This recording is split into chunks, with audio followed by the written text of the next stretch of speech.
I had to get over. Like, what happened? Like, how did she lose her voice to that capacity to where she sound like she ate 38 black and mouths and 7 backwoods? Like, that's crazy.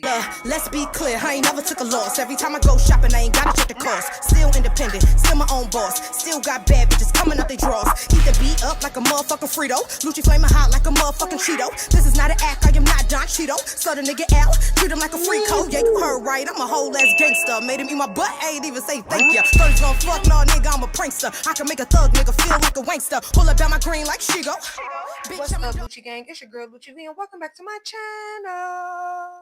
I'm back with another video, and today I'm going to be recapping Mean Girls Season 2, Episode 7, okay? So if you would like to get into a little tea with me, then stay tuned to this video right here. But make sure you like, comment, subscribe, hit the notification bell, ding, ding, ding. And let's get it. Okay, y'all, so let's get into it. First of all, one thing that I'm not liking about this season of Mean Girls is, like, there's, like, no storyline for real. It's just boxing match after boxing match after boxing match. Like, I want there to be some substance, But anyways, Honey arrives, who is the third sister of the Vanity Sisters. So they are now going from a duo to a trio. And I mean, Hayes has already made it very clear that she does not want to run any more fades. So I guess Honey is going to be tapping in for her and taking the fades or whatever. And Barbie and Pressure are upstairs, and Barbie calls Cash and Knuckles like, y'all need to come back. Fly Night by herself and the Vanity Sisters is a trio now, and y'all need to come run them fades and blah blah. And it's just like, I didn't really understand why she was calling Cash to come back, as if like the Vanity Sisters was gonna jump Fly Night or something, because she had already asked them previously, like, were they on that, and they said no, they don't do no jumping, they not coming for that, you know what I'm saying? But they go downstairs, and, you know, Pressure introduces Honey to all the rest of the girls on the cast and let them know, like, hey, they're a trio now. You know, this just is what it is. Like, this is what's going on. And Zanaya's all like, oh, you coming to get beat up too, and blah, blah, blah. And then Fly Night starts tripping. Like, and usually I really like Fly Night, but on this episode, I felt like she was doing a lot. She was tripping like, yeah, I'm on that. I'm on that. I'm on that. And it was like the girl Honey wasn't coming in aggressive. She wasn't popping in, like, and then it was like, Barbie had already left Fly, and I know that they said there wasn't no jumping time with her. So it's like, I didn't understand, like, what the pressure was about. She was like, yeah, I know what you brought her here for. And they like, what are you talking about? Like, and Fly Night literally was like bugging up for like a whole 10 minutes of the show. It probably was longer than that, like on the actual set, but as far as like on the show, it took about 10 minutes of her just bugging up. I'm on that. I'm on that. I'm on that. I'm on that. And the girl Honey is just standing there like, okay, like, because it's like, for real, like, girl, nobody is even on that with you. So why you tripping, sister? Okay.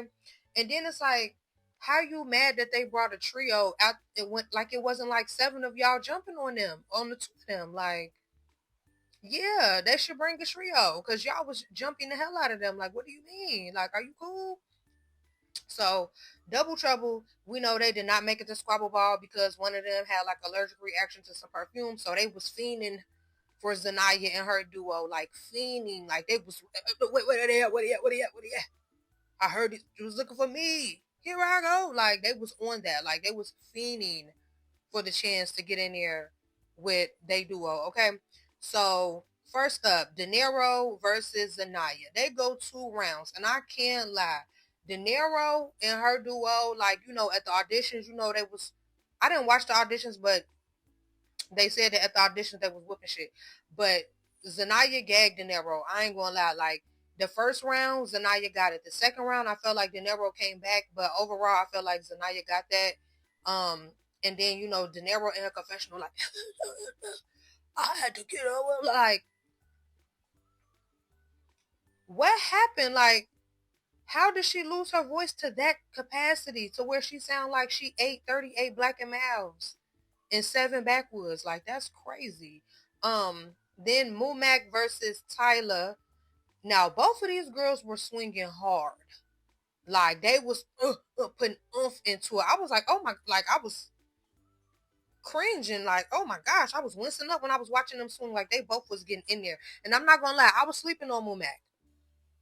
After Henny had, pieced her up on the last episode, I was sleeping on Mumac, but she was getting in there. And, I've been seeing a debate on who they think won this. I don't really know. Like, I wouldn't argue with you if you say either one won. They both was getting in there. But I will say Tyler was the only one bleeding.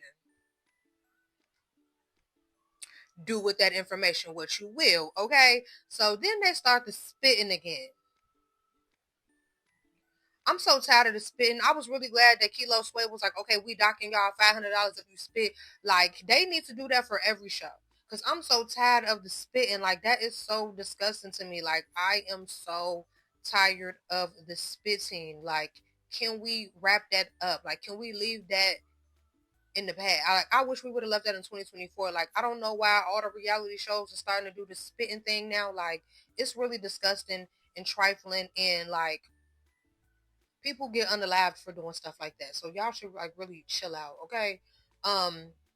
Then Mumac versus De Niro. And I'm sorry, Mumac ate her up. Mumac ate her up. I'm sorry. And De Niro and Tyler, they was in their confessional talking like they just whooped Zanaya and Mumac. And it's like, what y'all saying in the confessionals is not matching what I'm seeing on my screen. I'm sorry, okay? So then we get Queen D versus Raj again. And I feel like all they rounds look the same. Like, I honestly, I feel like all they rounds be looking the same. Like, no shade. I feel like Queen D, like, this is her best, like, Raj is her best phase, like, out of her whole, like, now that TV career. I feel like Raj is the person that she's been able to keep up with the most. But I just feel like I wish they would just, like, get into it with somebody else. I'm so tired of them running this fade back to back. Like, on every episode, like, literally from episode 1, or no, was Queen D on episode 1, or did she come on episode 2? However many is it, they done ran phase back too many times already. Get into it with somebody else. I'm so tired of seeing it. Like, they phase be looking exactly the same though. Like the only one that looked different is when she got Queen D.I. on the last episode. And it's like, still, like, I'm so tired of it. Like, please. Then we get Ball Out versus Chanel again. And Chanel really be trying. Like, she really be trying to get in there with Ball Out. But Ball Out just got that quick little arm that be getting busy. You know what I'm saying? And I did not know that her hair was like that. Chanel, Queen D's sister, when her wig cap came off, she had like patches. Like, the patchwork is crazy. Patch Adams, like Cabbage Patch Kid. Like, her hair was patched up. Like, she might as well shave a bald and get the Michael Jordan. No shade. Michael Jordan, like, go ahead and do that, sister. You gotta go ahead and get the baldy. Like, baldy locks and the 3 hairs is not okay. Like, shave it off, my girl. Like, shave it off, okay? So I saw that she was like feeling this type of way because on the episode, Fly Night was all like, bald head for bald head, bald head for bald head. And, Chanel thought she was like, gassing her up, like, oh yeah, bald head for bald head. But then she realized, I guess, as she watched it, that Fly Night was actually like making fun of her. So now she feels the type of way about it. And it's just like, I saw Henny getting into it with Fly Night now online. I'm like, not everybody trying to come for Fly Night at the reunion. Like, she gonna have a lot of phase to run. But next week, we're gonna finally see the new Vanity sister get in the paint. And I'm not gonna lie, I'm gonna wait to see the full episode. I'm gonna wait. But judging by the preview, it looked like she's not doing any better than Hayes was. Like, Henny is clearly the thumper out of the sisters. Like, I feel like, I don't know if she should have even came, but I'm gonna wait. I ain't gonna judge a book by its cover. I'm gonna wait till I see the full episode and judge it. But from what I saw on the preview, it looked like she was not doing no work. No shade. Like, she's a pretty girl, her body tea, but it looked like she was not doing no work. Okay? So, yes, this whole episode was one scene. Am I tweaking, or like, a lot of times, like, when Zeus has like a dry episode, now that CV has a dry episode, Zeus had like, not Zeus episode was not dry, but they literally stayed on one particular scene for the whole episode, like the bonfire little thing. And then on this one, they literally stayed on one scene for the full episode in the living room. Like, I don't know, am I tripping? I feel like whenever like one due to one. I don't know. Maybe I'm looking too deep into it. But anyways, you guys, I hope you enjoyed this video and thank you for watching.